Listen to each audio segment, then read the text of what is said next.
Sometimes a single statement can signal a massive seismic shift in how the world works. Today, we're going to unpack what happens if a security promise that's held for 75 years just poof, disappears. We're going to explore exactly what that world might look like, step by painful step. And really, this is the core question, isn't it? The stakes honestly couldn't be any higher. It's a question that gets at the very foundation of the modern, globalized world we've all grown up in since World War II. And there it is. That's the catalyst. This statement from Donald Trump, it's not just a political soundbite. It's a direct call to tear down the current system and go back to a much, much older and, frankly, way more dangerous way of doing business. So, to really get why that statement is so radical, we first have to understand the deal that's been shaping our world for the last 3/4 of a century. This was the blueprint, the actual architecture of globalization. Okay, so here's the deal in a nutshell. After World War II, the United States basically said to the rest of the world, hey, you guys don't need huge militaries anymore. We'll handle security on the high seas. And this allowed countries from Europe all the way to East Asia to pour all their money and energy into economic growth instead of battleships. That security blanket is what made the global trade system we have today even possible. And this slide just lays out the two realities perfectly.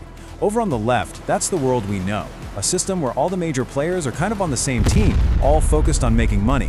But on the right, that's the alternative, a total free-for-all where it's every nation for itself, and military security suddenly becomes priority number 1, 2, and 3. So, what's the very first thing that happens when that deal breaks? Well, according to Zeihan, it's not just a small policy shift, it's a regression. We're talking about going backward in time. He argues that we would snap right back to a colonial model. An era where powerful nations don't just trade for what they need, they use their military to go out and take it, securing their economic interests by pure force. And this just illustrates the grim logic of it all. So step 1, a country needs oil. Okay. So step 2, it builds a big navy to protect its tankers. But just protecting ships isn't really enough, is it? You need to control the source. So that means seizing infrastructure, things like the water desalination plants that the local people absolutely depend on. And from there, it's a very short, very dark step to managing those people to stay in control. But the chaos, it does not stop there. The very next thing that happens is that the whole idea of an alliance just starts to crumble, turning friends into rivals. So here's the crucial point. Once the US steps back, the whole reason for the alliance system is just gone. All of a sudden, countries like Germany, Japan, South Korea, France, they can't just focus on their economies anymore. They're forced, literally forced to build up their own militaries to protect their own trade. And this chart really shows you just how dramatic that shift would be. Right now, US naval power is just off the charts compared to everyone else. But in this new world, the rest of the world is forced into a massive naval arms race, all of them scrambling to fill that security vacuum. And here's where it gets really ugly. This is the unavoidable conclusion of that arms race. When you have a bunch of powerful new navies, all from countries who are desperate for the same limited resources like oil, well, conflict isn't just possible, it is guaranteed. Former allies become direct competitors, fighting over the same scraps. But what about the United States in all this? Well, the final and maybe the most shocking consequence of this whole policy isn't about its old allies. It's about America itself. For 75 years, the US has basically been the world's security guard. But by deliberately making everyone else arm themselves, it would be like turning the clock all the way back to the 1930s, a time he calls the absolute weakest American security has ever been. It's the speed and the scale that are just breathtaking. We're not talking about a slow decline here.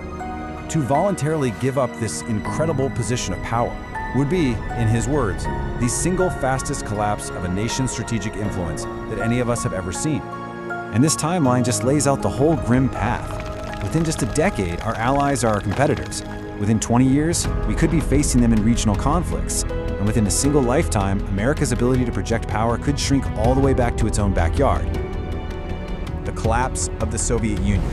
That's the only event he thinks is even in the same ballpark. But, and this is a huge but, he adds a critical piece of context. The Soviet Empire was mostly a regional thing. The American security system, it's truly global. So its collapse would be an even bigger, even more destabilizing event for the entire planet. And Well, that brings us to his final, very blunt assessment. He really doesn't mince words, does he?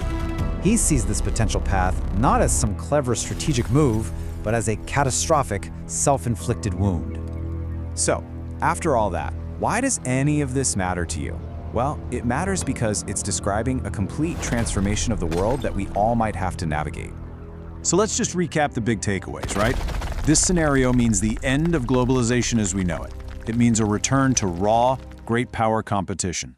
It means allies turning into rivals, the US pulling back into its own hemisphere, and a brand new era of conflict over resources. It's a darker, more fragmented, and a much more dangerous world.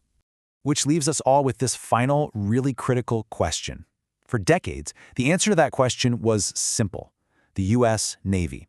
If that answer changes, what or who replaces it? And what does a world with no answer at all even look like?